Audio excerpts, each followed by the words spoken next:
مولانا بھی کئی دفعہ یہی بات بتاتے ہیں کہ اگر کوئی تقدیر دعا سے بدلتی ہے تو وہ بھی اللہ نے تقدیر کے اندر ہی لکھا ہوتا ہے. وہ ذرا وضاحت آپ نے جو میرے بھائی حدیث پاک فرمائی نا کہ ایک طرف تو آتا رفعت الاقلام و جفت الصحف کہ قلم اٹھا لیے گئے ہیں سیاہی تک پہنچ گئی.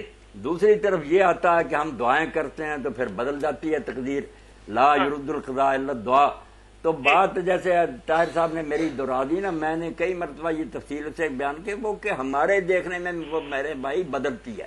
بدلتا کچھ نہیں، جو قلم اٹھا لیے گئے وہاں ہی لکھا ہوتا ہے کہ یہ بیمار ہوگا، آگے ہوتا ہے کہ پھر یہ دعا کرے گا تو پھر یہ فیصلہ بدل دیا جائے گا اور اس کو شفا دے دی جائے گی. لکھا وہی ہوتا. جیسے مولانا سید انور شاہ کشمیری رحمۃ اللہ علیہ کے ہماری جو ہیں ان میں ہے کہ کشمیر کے ایک راجا نے مسلمان تھا ڈوگروں سے پہلے، اس کا نام بھی لکھا ہے.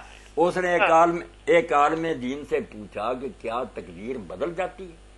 تو اس نے بہت اچھا جواب دیا عالم نے کہ بدل جاتی ہے اگر در تقدیر باشد، اگر وہ بدلنا بھی تقدیر میں ہو، ورنہ جو فیصلہ نا قطعی کہ یہ نہیں بدلے گا وہ نہیں بدلتا. جو پہلے ہی ہے نا پینڈنگ کہ یہ جو ہے اس کی عمر 60 سال ہے، مگر اگر اس نے صدقہ کر دیا تو 70 سال کر دی، پہلے ہی وہ لکھی ہے. تو اگر اس نے وہ کام کر دیا تو ہمارے خیال میں ہے کہ بدل گیا، بدلا وغیرہ کچھ نہیں. تو سب کچھ وہاں پہلے ہی تھا.